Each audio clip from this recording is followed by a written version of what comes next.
শ্রীভূমি জেলার দক্ষিণ কৰিমগঞ্জ সমষ্টিৰ প্ৰাক্তন বিধায়ক আজিজ আহমদ খানে অগপ দল ত্যাগ কৰিলে। ৩ শতাধিক সমৰ্থকক লৈ অগপ ত্যাগ কৰে প্ৰাক্তন বিধায়কগৰাকীয়ে। ইয়াৰ লগে লগে দক্ষিণ কৰিমগঞ্জ সমষ্টিত শূন্য হৈ পৰিল অগপ। আজিজ আহমদ খান কংগ্ৰেছত যোগদানৰ পূৰ্ণ সম্ভাৱনা হৈ উঠিছে। কিছুদিনৰ ভিতৰতে কংগ্ৰেছত যোগদান কৰিব বুলি ৰাজনৈতিক মহলত চৰ্চা হৈ আছে। যদি এনে হয় তেন্তে যোৱা ২১ৰ নিৰ্বাচনৰ পাছত প্ৰাক্তন বিধায়কগৰাকীৰ তৃতীয়টো দল বাগৰা হ'ব। ২০২১ত AIUDFৰ টিকটত প্ৰতিদ্বন্দ্বিতা কৰি পৰাজয় বৰণ কৰিছিল আজিজ আহমদ খানে। পিছত অগপত যোগদান কৰিছিল প্ৰাক্তন বিধায়কগৰাকীয়ে। এতিয়া ছিদ্দিক আহমদে অগপত যোগদান কৰাৰ সম্ভাৱনা প্ৰবল হৈ উঠাত অগপ ত্যাগ কৰে প্ৰাক্তন বিধায়কগৰাকীয়ে।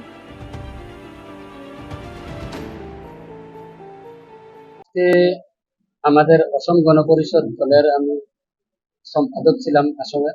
আমি এই পদ থেকে নিজে ইচ্ছা সক্রিয়ভাবে প্রত্যাহার করে নিয়েছি, কারণ অসম গণপরিষদ দল ছিল অসমের সমস্ত জনগোষ্ঠীর নিয়ে ছিল, কিন্তু আজকের দিনে দেখা গিয়েছে যে আমাদের ওয়াকফ বিলের সংশোধনী যে বিলটা পার্লামেন্টে উপস্থিত হয়েছে সেইটাই অসম গণপরিষদ দলের সমর্থন করেছে, যার কারণে মুসলিম পার্সোনাল ল বোর্ড ভারতবর্ষে ঘোষণা করেছে যে সমস্ত সংগঠন মুসলিমের দ্বারা বিরত থাকার জন্য। সেই জন্যই আমি অসম গণপরিষদ দল থেকে প্রাথমিক সদস্য পদ এবং আমার যতটা পদ আছে সব পদ থেকে আমি রিজাইন করেছি। আগামী দিনে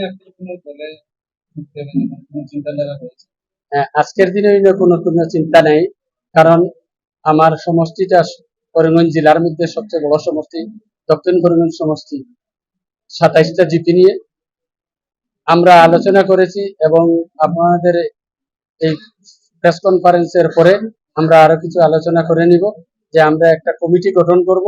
সেই কমিটির দ্বারা আমাদের দক্ষিণ করিমগঞ্জ সমষ্টির ২৭টি জিপির মধ্যে যাবেন, ওনারা গিয়ে মানুষের সম্মুখে বলবেন যে আমরা কি করব, মানুষের যেটা জনগণের যেটা ডিসাইড করব সেই ডিসাইড অনুযায়ী আমরা যাব।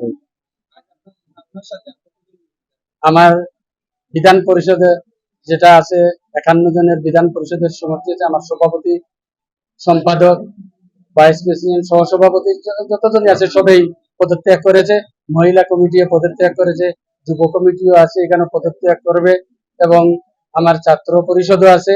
আরো আমার বিভিন্ন জিপি থেকে সভাপতি, মন্ডল সভাপতি গুলা এসেছেন, ওনারাও পদত্যাগ করেছেন এবং করবেন। পুরানা যে আমার দক্ষিণ করিমগঞ্জ বিধানসভার ২২টা জিপি আছে, এর মধ্যে ১৪টা জিপি আমাদের বর্তমানে দক্ষিণ করিমগঞ্জের সমষ্টিতে আছে। এই ১৪টা জিপির সভাপতি সবাই পদত্যাগ করে নিবে এবং প্রাথমিক সদস্য পদ থেকে আরো বিভিন্ন পদাধিকারী যারা আছে সবাই আজকে এখান থেকে পদত্যাগ করবে। বর্তমানে ছিলেন আপনি অসম গণপরিষদের এক কেন্দ্রীয় কমিটির নেতা, আপনি যে পদত্যাগ করলেন সেটা আবেগের কারণে, বিবেকের কারণে না রাজনৈতিক কোনো কারণে পদত্যাগ করে নাই। আমার মুসলিম পার্সোনাল ল বোর্ডে যেটা ঘোষণা করেছে সেই ঘোষণা অনুযায়ী আপনারা দেখেছেন যে বিহার বা অন্যান্য ওয়েস্ট বেঙ্গল, ভারতের যথেষ্ট রাজ্যে পদত্যাগের জ্বর শুরু হয়েছে, সেই জন্যই আমি এটা করেছি। রাজনৈতিক কোনো কিছু নেই, শুধু আপনার বিবেক আপনার মুসলিম সমাজকে হেয় প্রতিপন্ন করেছে। সহ্য করতে আমি না পারি। যারা আছেন কর্মী সহ যারাই আছেন তারা সবই একই সাথে একমত হয়েছে এবং পদত্যাগ করে।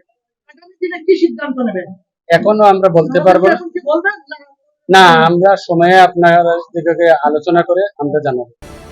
শ্রীভূমির পৰা শুভাঙ্কৰ মালাকাৰ ৰিপৰ্ট, NE/24।